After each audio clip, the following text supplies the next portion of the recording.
Let's start with something strange. A truth about your existence that's so obvious, we pretty much spend our entire lives trying to ignore it. Just think about that for a second. Inside your head, right now, you can grasp the idea of forever.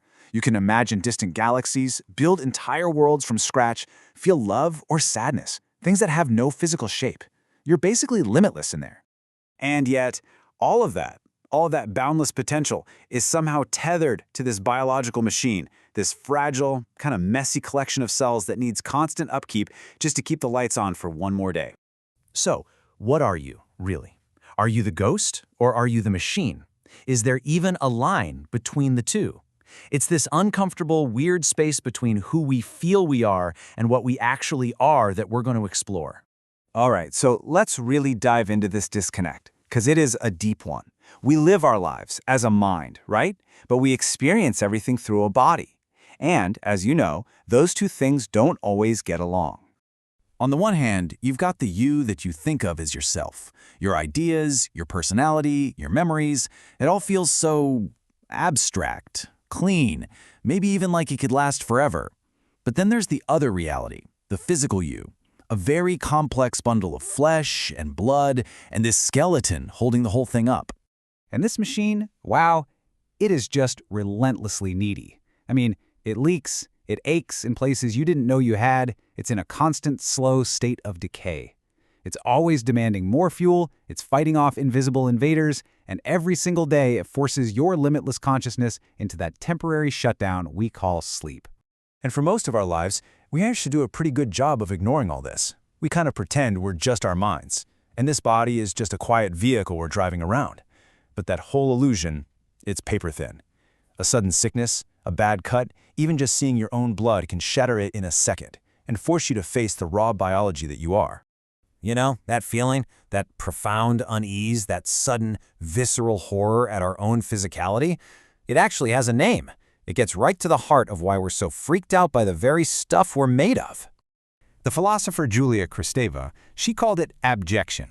It's that gut punch reaction we have when we're faced with what she called the grotesque, morbid nature of our bodies. All the parts we try to push away, to say, that's not me. It's the horror of realizing the border between our clean self and our messy biology is not nearly as solid as we want it to be. And what's so wild about abjection is that it's not really a thought, it's a feeling, a deep, gut-level recoil from the undeniable evidence of our own material existence. Evidence like the fluids that, well, leak from us, reminding us that we are not these perfectly sealed, tidy containers. The signs of aging, of decomposition, that prove our bodies are just temporary organic matter. And that chilling awareness of the cold, hard skeleton that's waiting just under the surface of the warm skin we call home. So why? Why does our own biology feel so alien to us sometimes? Maybe it's because we are desperate to believe that we're more than just a temporary sack of flesh and bone. Abjection is what happens when that belief gets threatened. But here's the thing.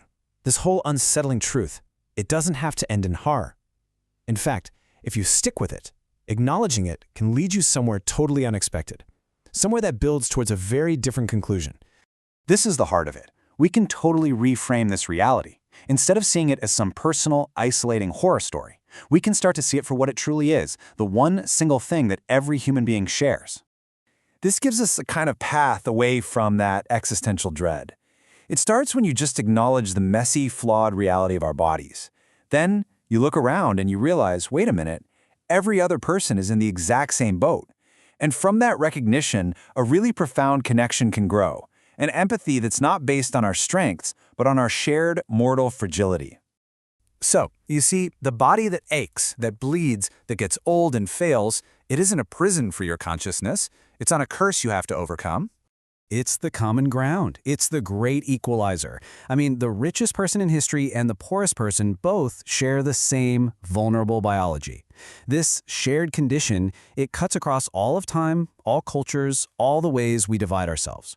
And when you really truly grasp this, the horror of abjection can start to transform into something else entirely. A strange, quiet kind of understanding, a deeper compassion, not just for other people, but for the entire human species, all of us struggling together in these strange and temporary machines. Which, of course, leaves us with one last lingering question. If we accept that this flawed, fragile machine is the only home our consciousness will ever know, how does that change the way we choose to live inside it? And how does it change how we live alongside everyone else living in theirs?